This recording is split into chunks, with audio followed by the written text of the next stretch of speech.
4 बच्चों की माएँ बच्चों को ओपीडी में लेके आई थी कि हमारे बच्चे को रैश दिख रही है और उनमें से 2 बच्चों को फ़ीवर था, 2 को नहीं था। तो ये रैश क्या थी?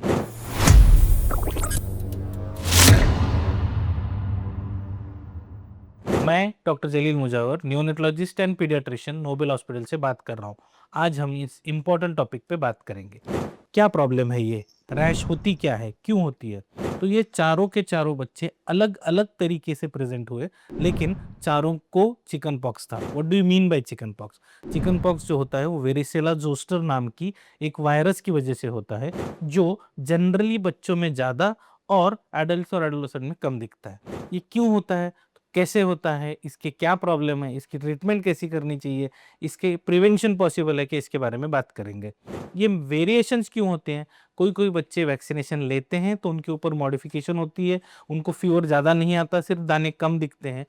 जो वैक्सीन बिल्कुल नहीं लेते, उनको बहुत सारे दाने आते हैं। शुरू होते हुए यहाँ से शुरू होके धीरे-धीरे अपर टॉर्सो में ज़्यादा दिखते हैं। फ़ीवर होता है, वॉमिटिंग हो सकती है, इचिंग ज़्यादा हो जाती है। दाने दिखने में एकदम ड्रॉपलेट जैसे दिखते हैं, जैसे पानी गिरता है वैसे दिखते हैं।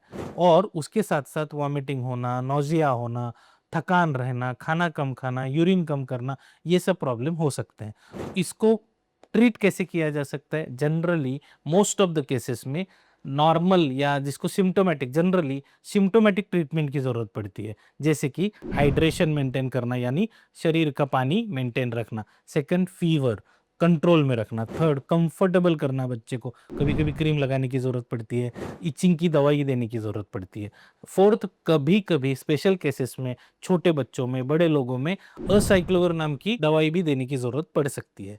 और क्या प्रॉब्लम है इसके अंदर? अगर प्रेगनेंसी के दरमियान अगर first trimester, third trimester delivery के आसपास बच्चे की माँ को होता है, तो बच्चे को भी अफेक्शन या तकलीफ होने के चांसेस ज़्यादा होते हैं। इसलिए इस बीमारी को ट्रीट करना बहुत ज़रूरी है। तो ट्रीटमेंट से इम्पोर्टेंट क्या है?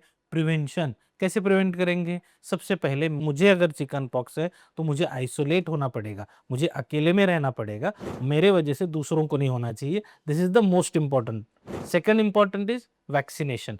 कब दिया जाता है? 12 महीने से 15 महीने के फर्स्ट डोज़ दिया जाता है। सेकंड डोज़ 3 महीने के बाद दिया जाता है। कभी-कभी 4 साल की उम्र में भी दिया जा सकता है। 7 साल से बड़े बच्चों में अगर वैक्सीनेशन देना है जिनको आज तक चिकन पॉक्स नहीं हुआ है, तो 4 से 8 हफ्तों के बीच में 2 वैक्सीनेशन दिए जा सकते हैं। ये वैक्सीनेशन कितना इफ़ेक्टिव है? बहुत ज़्यादा इफ़ेक्टिव है। कॉस्ट इफ़ेक्टिवनेस की तो बात ही नहीं कर रहा हूँ मैं, बहुत ज़्यादा इफ़ेक्टिव है। क्यों? क्योंकि 90% से ज़्यादा बच्चों को तकलीफ नहीं होती, अगर हो भी जाती है तो बहुत सीवियरिटी कम होती है। ये गवर्नमेंट में मिलता है क्या? नहीं, ये गवर्नमेंट हॉस्पिटल में नहीं मिलता। लेना चाहिए क्या? 100% Indian academy of paediatrics, American academy of paediatrics इसको ज़रूर रिकमेंड करती है।